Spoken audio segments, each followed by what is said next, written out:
Mr. Holmes. I appreciate that you're willing to meet with me today. So I understand that we have some substance use issues, and that's what we've kind of been going over these last few sessions. And we're trying to just, you know, um, really kind of get to the root of that. So, how have things been? Everything going on? Everything going okay at home, financially, work wise? For the most part. You know how everyday life is. Can you elaborate just a little bit? Oh, just the stresses of life. Like you said, financially and whatnot. So, what's going on financially that's kind of got you stressed out here? It's just a hard time of year. Yeah, it's definitely a hard time of year, especially with Christmas coming up. Yeah. Um, so, what makes it hard for you? Is it the financial part, or I understand, through as we've talked through these sessions that you've had a loss. Does that make it harder? It does. It adds to it. That always comes up this time of year. I lost my mother and about this time of year back in 2015, and that adds to the financial stress along with just everyday life stuff this time of year. Okay, so what I'm understanding is that, um, just the loss of your mother kind of catapults that financial stress a little bit this time of year. Does it affect your daily life at all? I mean, do you notice any mood changes with your family, or, is there days that you don't feel like doing anything, or does it add to the alcohol use at all? Well, yeah, we all have days that we don't feel like doing anything from time to time, but it may add to extra drink or two. Extra drink or two. And how's that been going? I know the last few times that we've talked, um, you said that it started out socially, um, in that, as time has gone on, it's become sort of you know, an everyday thing for you now. Can you try to help me understand that a little more? What do you need to understand about it? Well, I'm interested in do you think that is it the stress of the loss, the stress of the finances that have really exacerbated this drinking, or is it more of just, you know, something you do, as you say, to take the edge off?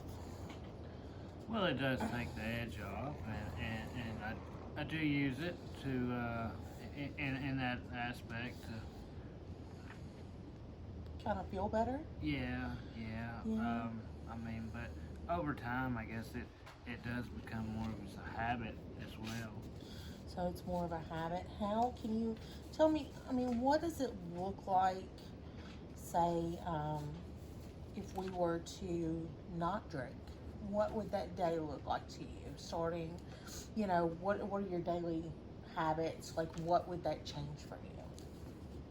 Well, it would probably feel like I'm missing a piece of my day. Like it's part of the day that I sometimes look forward to Look because for that's the part of the day where you can breathe a little. breathe a little, okay? And so, um, let's see. It sounds like maybe you look forward to it to some extent, but how has this drinking maybe um, affected your family? Oh, I suspect it may have robbed people of a thing or two, um, whether it be something you go and do or something that you no longer have money for because you spent it on drinking. Are you willing to try to stop? Is that something that you have ever thought about doing? Um, maybe, see how that would work or what that would look like for you? Um, yeah, I've thought about it, but I've never took any steps in the direction of making any changes. Okay, so do you think that maybe it's been affecting you more than what you realized? Yeah, maybe it's a little more controlling than what you'd think if you say it like that. Okay.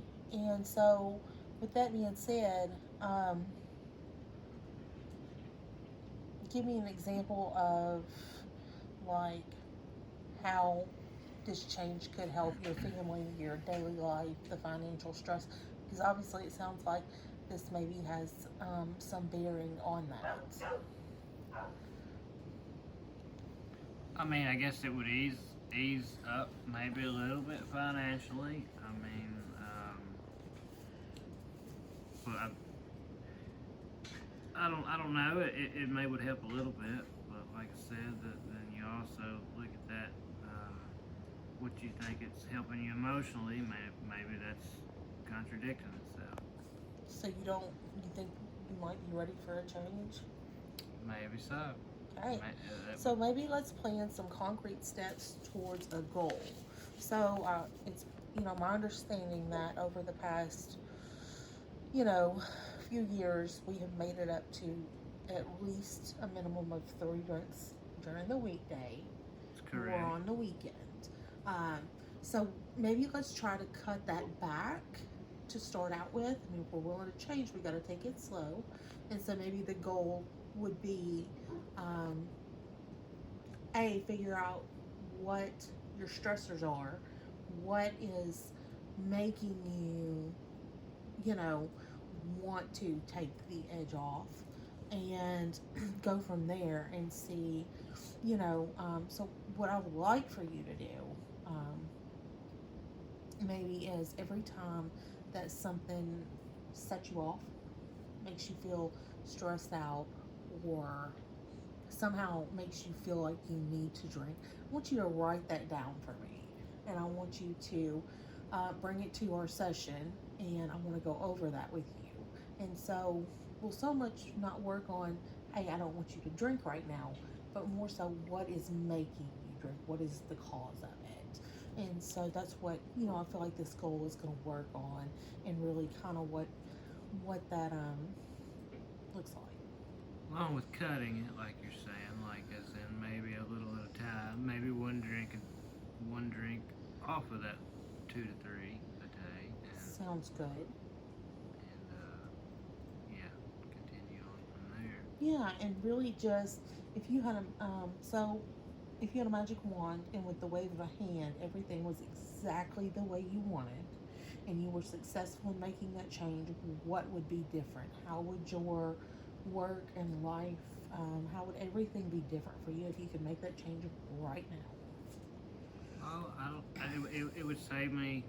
It would save me some money for sure. It would probably free up more time for me and my family, and it would maybe make it easier to get through everyday life if you ever got over that hill.